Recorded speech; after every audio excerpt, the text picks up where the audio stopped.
Hi guys, I'm getting ready to make my homemade sofrito, and these are going to be all the ingredients that I'm using for my homemade sofrito. And this is an easy recipe to do, and it's a great add-in for soups, rices, marinated meats. So these are the ingredients you are going to need.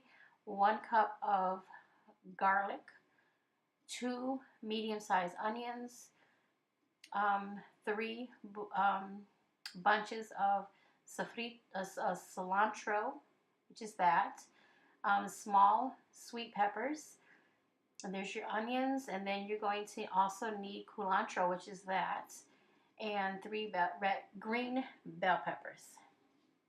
If you can't find culantro, just substitute it for these cilantro. So I'm just going to roughly dice up the culantro. Again, if you can't find culantro in your store, just substitute it for the cilantro. But culantro does make a difference in the sofrito because I've made it without it, and there is a difference. So I'm just going to roughly chop everything. Got my garbage bowl there handy so I can put all the garbage in it, and putting everything into the blender so that way I could just blend it away, and we will get our mix after everything is in the blender. Now this cilantro had a lot of stems to it, which is not normal. I normally don't get that many stems, so you can see me trying to clean up some of the stems because it was just too many stems. I'm not a big fan of having all those stems in my dish, so I try to get as much of the stems off so I can keep the part I want, which is the leaves. But there was a lot of stems on this one. So when you're looking for cilantro, try not to get the ones with majority of the stems. The blender will chop it up, but you want the leaves more than the stems. At least for me, that's how I feel. So I'm just dumping everything into the blender right now. And then I'm going to start getting ready to blend it. And the smells from all this fresh is just amazing. It really does highlight a dish when you're using fresh sofrito.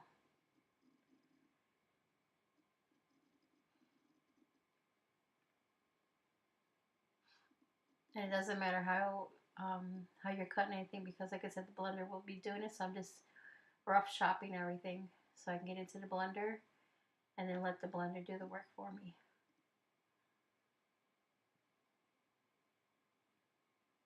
So the blender now is full. So I'm going to now start not pureeing it, but chopping it. And here we go. And I'm noticing it's getting stuck because it's dry. So I don't add water, oil, or anything like that to this. It's just the ingredients shown. So what I'm going to do in a minute is I'm going to get my bell peppers out and start adding them in because the bell peppers have a water to them, and that'll help loosen up my mixture here. I'm giving it another try. You can see it's chopping it. And this is a Ninja, so it has like a dual blade on it, which is really nice. So here I go. I'm going to put the bell peppers in now because I need some liquid, and to get the liquid, the peppers will give it to me.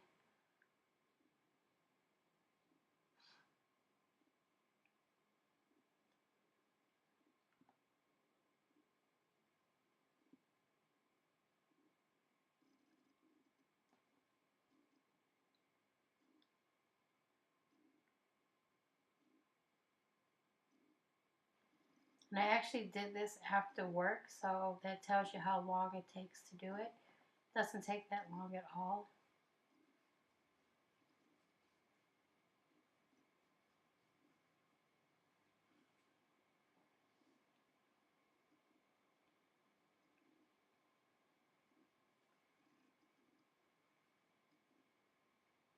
So once I get the bell peppers in, you're going to see that the bell peppers actually did help loosen up this mixture.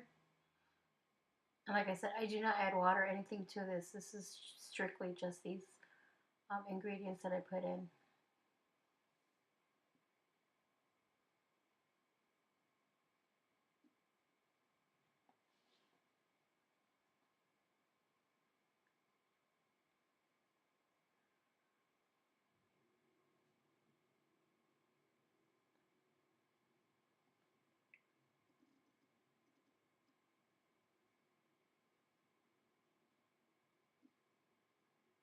You can see I'm just using chunks. I'm not doing nothing special. And I even use the top part of the bell pepper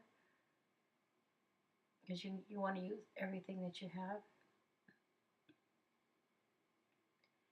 Now, once I put the lid on, you're going to see that the moisture from the bell peppers, or the water that's in the bell pepper, actually loosens up the mix.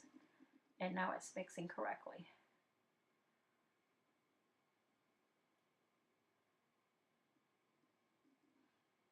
Okay. So I finally got everything into the blender, blended everything up. And you're just going to do it if you have to do it in batches. But this is the end result. I get 3 of these containers. However, my daughter wanted one, so I'm down 2, which is fine because this stuff is great. I put them in containers and then I freeze.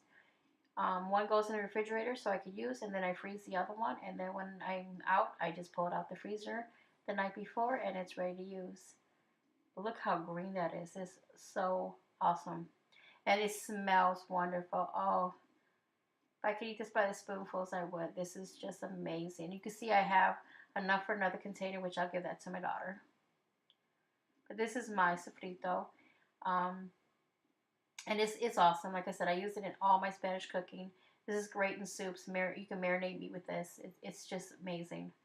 And it's easy to make. I hope you enjoyed this video. If you did, give me a thumbs up. And I will talk to you in the next one.